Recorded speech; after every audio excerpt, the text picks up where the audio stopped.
Basic education में आपको एक तो फिर खुश आमदीद कहते हैं। एक नई वीडियो के साथ, एक नए टॉपिक के साथ आपके सामने हाजिर हुए हैं। अगर आप हमारी वीडियोस को कंटिन्यूसली देख रहे हैं तो हम टेंसेस पे 11 वीडियोस बना चुके हैं। मींस कि हम 11 टेंसेस कवर कर चुके हैं। आज हमारा लास्ट टेंस पे कवर करने जा रहे हैं हम, और इस पे लास्ट वीडियो है फ्यूचर परफेक्ट कंटिन्यूस टेंस। तो इससे पहले कि हम आज अपना लेक्चर स्टार्ट करें, अगर आपने हमारे चैनल को अभी तक सब्सक्राइब नहीं किया तो इसको सब्सक्राइब करें ताकि हमारी बनने वाली हर वीडियो का नोटिफिकेशन आपको मिलता रहे। चलिए जी, स्टार्ट करते हैं। आज का हमारा जो आखिरी टेंस है उससे पहले आपको पता है कि हम हर टेंस स्टार्ट करने से पहले रिवीजन करते हैं ताकि जो हमने पिछला सीखा है उसको भूले ना, बल्कि नए सीखे हुए नॉलेज को कंपेयर करके हम जो है वो अच्छे तरीके से अपनी लर्निंग को लॉन्ग लास्टिंग बना सकें। Okay, let's start. Tenses 3 types के होते हैं, हमें पता है। प्रेजेंट है, पास्ट है एंड फ्यूचर है। प्रेजेंट की फर्दर आगे 3 टाइप्स हैं। Present indefinite, present continuous, present perfect and present perfect continuous tense. और ये चारों हम इस पे वीडियोस बना चुके हैं। पास्ट है, पास्ट की 4 टाइप्स हैं। Past indefinite, past continuous, past perfect and past perfect continuous tense. इस पे भी वीडियोस बन चुकी हैं। फ्यूचर है, future indefinite, future continuous, future perfect and future perfect continuous tense है। अब इनका स्ट्रक्चर जो है वो एक दफ़ा देख लेते हैं, इनका फार्मूला एक दफ़ा देख लेते हैं। प्रेजेंट इंडेफिनिट, उसमें सब्जेक्ट आता है, वर्ब की पहली फॉर्म आती है, साथ में ईएस का इजाफा आता है और ऑब्जेक्ट आता है। हेल्पिंग वर्ब इसमें डू एंड डज इंट्रोगेटिव के लिए इस्तेमाल होता है, do not, does not negative के लिए इस्तेमाल होता है। अब किसके साथ हम ही, एस और ईएस का इजाफा करते हैं? He she it noun first form हो तो उसके साथ आई ईएस का या एस का इजाफा करते हैं। आई वी दे यू हो तो फर्स्ट फॉर्म के साथ हम इजाफा नहीं करते, उसको एज इट इज़ लिखते हैं। अब दूसरा टेंस जो है प्रेजेंट का है, प्रेजेंट कंटिन्यूस टेंस। उसमें सब्जेक्ट आता है, हेल्पिंग वर्ब आता है, वर्ब की पहली फॉर्म आती है और लास्ट पे ऑब्जेक्ट आता है। हेल्पिंग वर्ब इसमें कौन सा होते हैं? इज, आर, एम होते हैं। ही, शी, इट या नाउन हो तो उसके साथ इज लगाते हैं, आई हो तो उसके साथ एम लगाते हैं, यू, दे, वी हो तो उसके साथ आर लगाते हैं।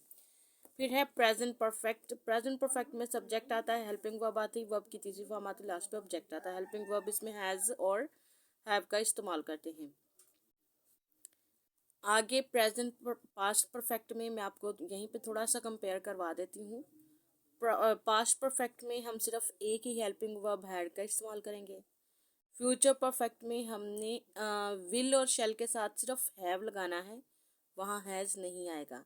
मीन्स जो परफेक्ट का टेंस है प्रेजेंट परफेक्ट, उसी में सिर्फ हैज़ और हैव दोनों इकट्ठे इस्तेमाल हो रहे हैं। हेल्पिंग वर्ब इसमें हैज़ और हैव आते हैं। हैज़ किसके साथ लगाना है, हैव किसके साथ लगाना है? ही, शी, इट या सिंगल नाउन हो तो हैज़ लगाएंगे और आई, वी, दे, यू हो तो उसके साथ हैव लगाएंगे। फिर है प्रेजेंट परफेक्ट कंटिन्यूस टेंस, जो प्रेजेंट का लास्ट टेंस है। सब्जेक्ट आता है, हेल्पिंग वर्ब आता है, साथ में वर्ब की पहली फॉर्म के साथ आईएनजी का इजाफा होता है, टाइम के लिए सिंस फॉर का इस्तेमाल किया जाता है, लास्ट पे ऑब्जेक्ट आता है। हेल्पिंग वर्ब इसमें हैज़ बीन और हैव बीन इस्तेमाल होते हैं, टाइम के लिए सिंस एंड फॉर का इस्तेमाल किया जाता है। और हमें पता है सिंस हमें एग्जैक्ट जो टाइम होता है उसके लिए इस्तेमाल करते हैं, एंड फॉर जो है वो जिसका हमें पता नहीं होता टाइम का, उसके लिए इस्तेमाल करते हैं। जैसे कई महीनों से, कई घंटों से और कई दिनों से, जहाँ हमें नहीं पता कितने दिन एग्जैक्ट क्या डेट है क्या टाइम है, वहाँ पर हम फॉर का इस्तेमाल करते हैं। आगे स्टार्ट करते हैं जी पास्ट का। Past indefinite tense. Past indefinite tense जो है ये वाहद ऐसा टेंस है जिसमें वर्ब की दूसरी फॉर्म इस्तेमाल होती है। बाकी सब में किसी में पहले इस्तेमाल होती है और किसी में तीसरी फॉर्म इस्तेमाल होती है। सिर्फ यही ऐसा टेंस है जिसमें वर्ब की दूसरी फॉर्म इस्तेमाल होती है। सब्जेक्ट आता है, वर्ब की दूसरी फॉर्म आती है, लास्ट पे जी ऑब्जेक्ट आता है। हेल्पिंग वर्ब डिड इस्तेमाल होता है इंट्रोगेटिव के लिए, एंड डिड नॉट हम नेगेटिव के लिए इस्तेमाल करते हैं। आगे देखते हैं पास्ट कंटिन्यूस टेंस।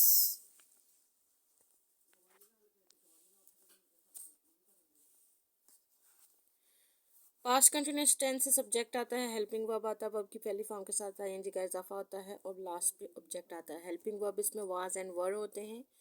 अब वाज किसके साथ लगाते हैं, वर किसके साथ लगाते हैं? ही, शी, इट और नाउन हो तो उसके साथ वाज लगाते हैं, आई, वी, दे, यू हो तो उसके साथ वर का इस्तेमाल किया जाता है। पास्ट परफेक्ट टेंस इसका मैंने पहले भी आपको कंपेयर कर दिया था प्रेजेंट में, लेकिन फिर से एक दफ़ा कर लेते हैं। सब्जेक्ट आता है, हेल्पिंग वर्ब आता है, वर्ब की तीसरी फॉर्म आती है, लास्ट पे ऑब्जेक्ट आता है हेल्पिंग वर्ब, इसमें हैड इस्तेमाल होता है इंट्रोगेटिव के लिए एंड हैड नॉट हम लगाते हैं नेगेटिव के लिए। Past perfect continuous tense, subject आता है हेल्पिंग वर्ब आता है, हेल्पिंग क्योंकि कंटिन्यूस है, हेल्पिंग वर्ब की मेन वर्ब की पहली फॉर्म के साथ हम आईएनजी का इजाफा करते हैं, टाइम आता है लास्ट पे, ऑब्जेक्ट आता है। हेल्पिंग वर्ब इसमें हैड बीन इस्तेमाल होता है, टाइमिंग सिंस एंड फॉर इस्तेमाल होता है। और सिंस और फॉर जो है उसको इस्तेमाल करने के लिए हर टेंस का एक ही रूल है कि सिंस हम तब इस्तेमाल करते हैं जब एग्जैक्ट टाइम का पता होता है, फॉर जिसमें हमें टाइम का पता नहीं होता तब इस्तेमाल करते हैं। Future indefinite tense, future start हो गया है, फ्यूचर सब्जेक्ट आता है, हेल्पिंग वर्ब आता है, वर्ब की पहली फॉर्म आती है और लास्ट पे ऑब्जेक्ट आता है। हेल्पिंग वर्ब इसमें हमारे will have and shall have होता है। आई वुई हो तो शैल आएगा, ही शी इट या सिंगल नाउन हो तो उसके साथ हम विल लगाते हैं। आगे है जी फ्यूचर कंटिन्यूस टेंस, सब्जेक्ट आता है, हेल्पिंग वर्ब आता है, वर्ब की पहली फॉर्म के साथ आईएनजी का इजाफा करना है, ऑब्जेक्ट आता है। कंटिन्यूस का जहाँ पर जिक्र होगा वहाँ पर आपने बिना किसी हेजिटेशन के, बिना किसी डर के, बिना किसी खौफ के वर्ब की पहली फॉर्म के साथ आईएनजी का इजाफा करना है। ठीक है, ये बात माइंड में रखनी है। जहाँ पर कंटिन्यूस का जिक्र आता है, जितने भी टेंसेस आप प्रैक्टिस करेंगे वहाँ पर आईएनजी का इजाफा होगा। हेल्पिंग वर्ब इसमें विल बी एंड शैल भी होंगे, आई वुई होगा तो शैल भी होगा, he she it noun they you we होगा तो उसके साथ हम विल बी का इस्तेमाल करेंगे। फिर है जी फ्यूचर परफेक्ट टेंस, सब्जेक्ट आता है, हेल्पिंग वर्ब आता है, वर्ब की तीसरी फॉर्म आती है, लास्ट पे ऑब्जेक्ट आता है। हेल्पिंग वर्ब हो तो विल हैव और शैल हैव हमारे हेल्पिंग वर्ब है इसमें। और अब बढ़ते हैं आज के टेंस की तरफ, फ्यूचर परफेक्ट कंटिन्यूस टेंस, ये हमारा आज का लास्ट टेंस है। इसके बाद हम सिर्फ एक और वीडियो इन टेंसेस पे बनाएंगे ताकि उसमें हम कंपेयर करेंगे सारे टेंसेस को, ताकि जो लोग हमारे वीडियो को कंटिन्यूसली देख रहे हैं उनके टेंसेस की जो है वो कंसेप्ट्स क्लियर हो जाएं। तो फ्यूचर परफेक्ट कंटिन्यूस इसका क्या स्ट्रक्चर है, सब्जेक्ट आता है शुरू में, हेल्पिंग वर्ब आता है, कंटिन्यूस है तो वर्ब की पहली फॉर्म के साथ आईएनजी का इजाफा करेंगे, लास्ट पे टाइम आता है और ऑब्जेक्ट आता है। हेल्पिंग वर्ब इसमें 3 वर्ड्स हैं हमारे, will have been and shall have been. Time के लिए हम सिंस एंड फॉर ही इस्तेमाल करेंगे। हमें पता है कि विल हैव किसके लिए इस्तेमाल करना है, शैल आई और वही होंगे तो वहाँ पर हम शैल हैव बीन करेंगे, बाकी सब के साथ हम विल हैव बीन का इस्तेमाल करेंगे। अब हम इससे पहले कि इन एग्जांपल्स को सॉल्व करें तो पहले हम बुक में से देख लेते हैं ताकि आपको आइडिया हो कि हमारे पास जो ऑथेंटिक सोर्स है वो उससे भी हम इसको देखते हैं।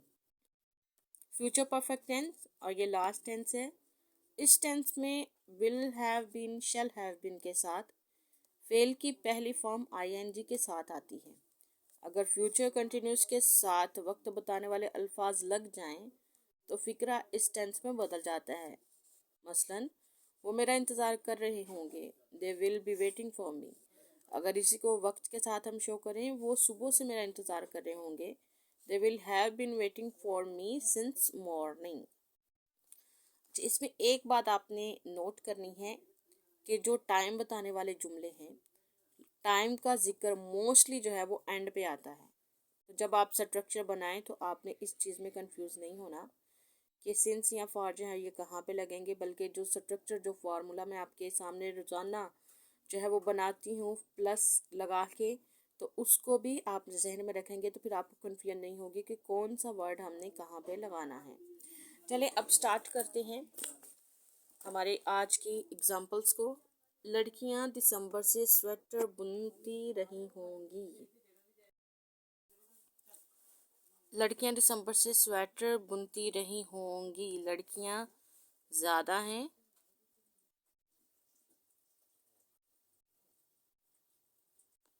गर्ल्स। फिर उसके बाद हमारा हेल्पिंग वर्ब और ज़्यादा हैं तो हम विल हैव का इस्तेमाल करेंगे, girls will have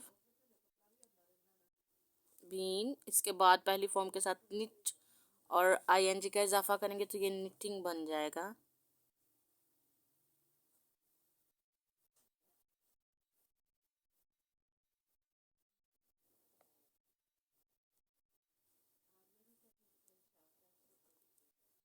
will have been knitting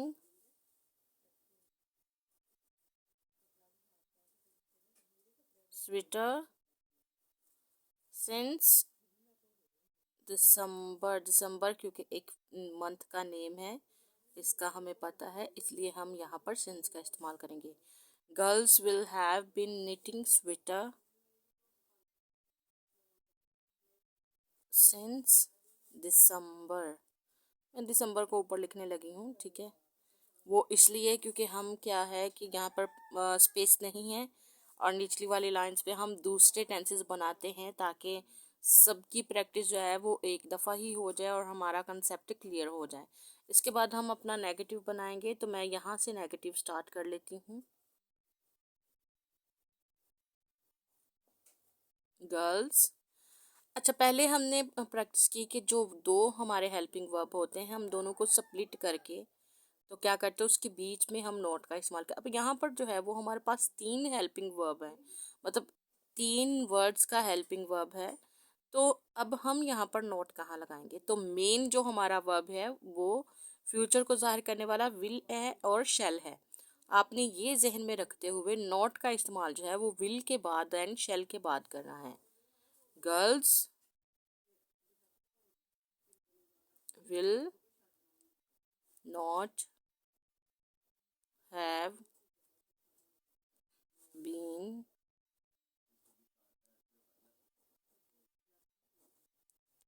knitting sweater since December।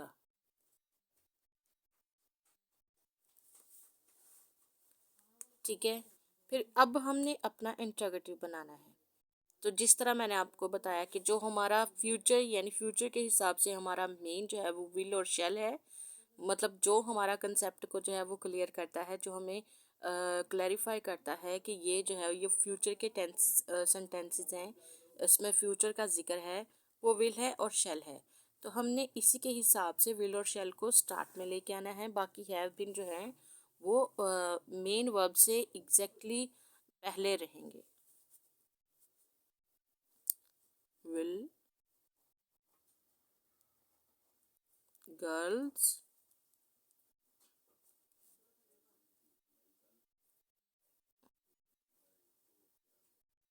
have been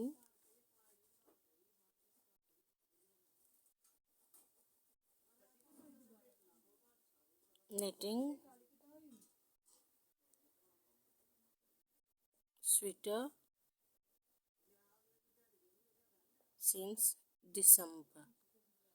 और लास्ट पे क्वेश्चन मार्क ऐड करना मत भूलें। अब जो हमारा कॉम्प्लेक्स टेंस है उसको करेंगे जिसमें नेगेटिविटी भी होती है और वो हमारा इंट्रोगेटिव भी होता है। इंट्रोगेटिव के हिसाब से विल शुरू में आएगा, विल गर्ल्स, क्योंकि विल के बाद नोट था, विल शुरू में आ गया, सब्जेक्ट इधर चला गया, तो नोट फिर भी एग्जैक्टली हैव बीन से पहले आएगा। Will girls not have been knitting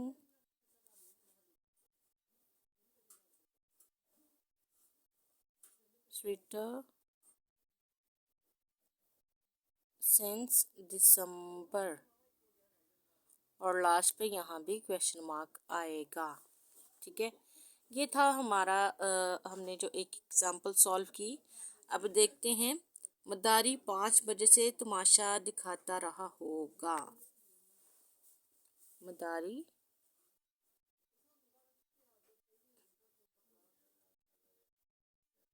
juggler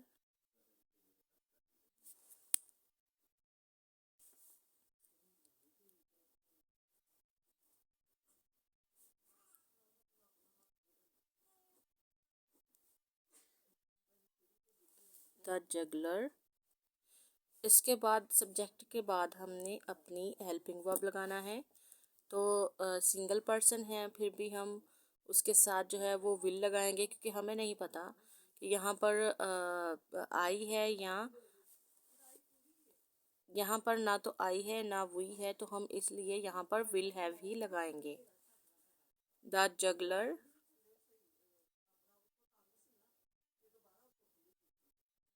will have been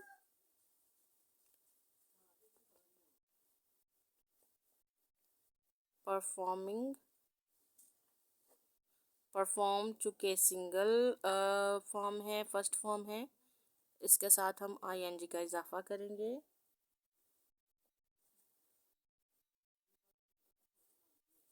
performing show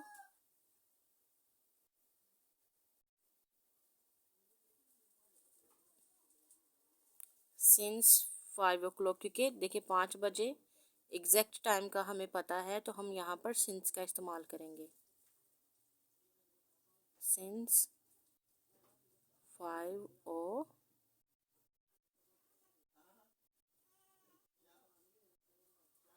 o'clock, ठीक है। नोट का इस्तेमाल करने के लिए द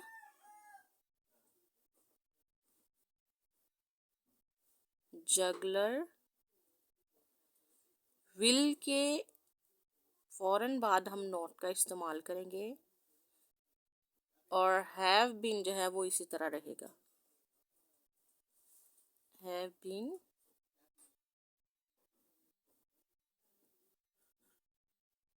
परफॉर्मिंग शो, और आगे वही सेम आएगा, ठीक है। क्योंकि मेरे पास स्पेस कम है इसलिए मैं पूरा नहीं लिख रही। अब जो हमारा इंटरोगेटिव है वो बनाते हैं। चूँकि 3 लफ्ज़ों का हमारे पास, 3 वर्ड्स का जो है वो हमारे पास हेल्पिंग वर्ब है, तो हम जस्ट जो हमारा मेन है उसको उठा के शुरू में ले जाएंगे। Will the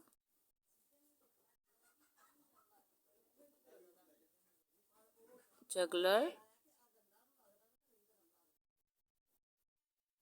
have been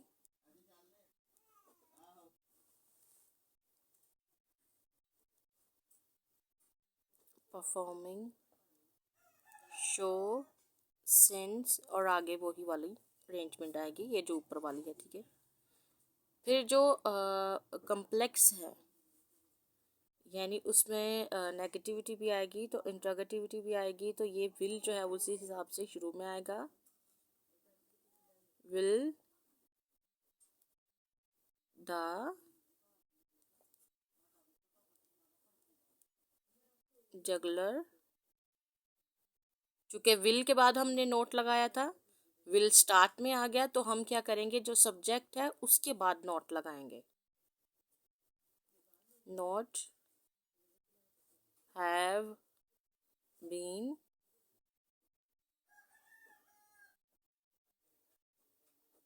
performing show, इसमें आप क्वेश्चन मार्क ऐड करेंगे इसमें भी, और शो सिंस 5 o'clock, और यहाँ पर भी क्वेश्चन मार्क ऐड होगा, ठीक है। ये 2 एग्जाम्पल हैं जो मैंने आपके सामने सॉल्व की हैं। और इसके बाद अब करते हैं तीसरी खिलाड़ी 1 घंटे से हॉकी खेलते रहे होंगे। 1 घंटा मतलब हमें टाइम का नहीं पता।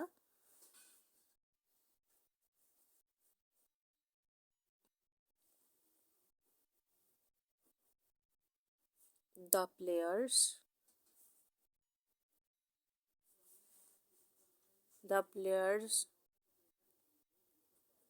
will have been the players will have been playing hockey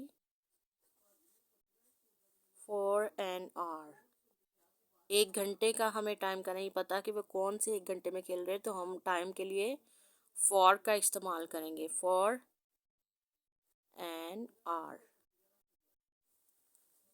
ठीक है। फिर इसके बाद नेगेटिव द प्लेयर्स विल के एग्जैक्टली बाद, immediately after will we will use not. The player will not have been playing hockey for an hour. ठीक है, ये आके ऊपर अरेंजमेंट वही है। अब इंट्रोगेटिव विल को स्टार्ट में ले आएंगे। Will the players have been playing hockey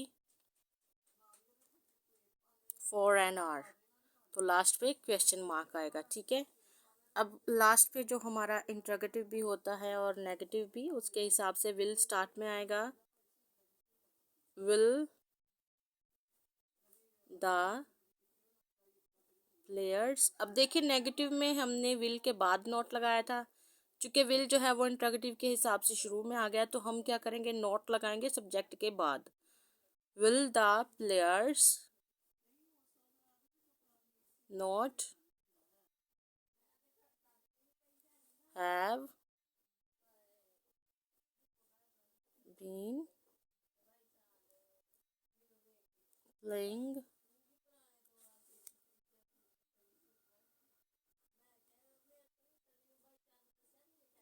hockey for an hour for an hour। ठीक हो गया।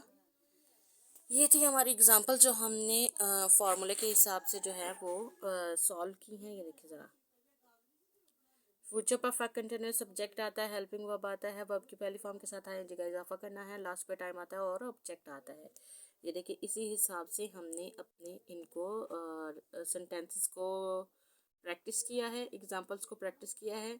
तो आप प्रैक्टिस करें, बहुत सारी एग्जांपल ऐसे आपको नेट पे मिल जाएंगी। मेरे पास भी बुक में है, लेकिन मैं वो वाली नहीं यूज़ करती, मैं खुद से लिख के फिर उसके बाद आपके साथ शेयर करती हूँ। ओके जी, उम्मीद है ये टेंसेस की 12 वीडियोस आपके लिए हेल्पफुल होंगी और आप जो हैं अब टेंसेस के सारे कंसेप्ट्स क्लियर कर चुके हैं। अपना ख्याल रखिए अपने बच्चों की और अपनी लर्निंग को हमारे साथ मिलकर आसान बनाइए।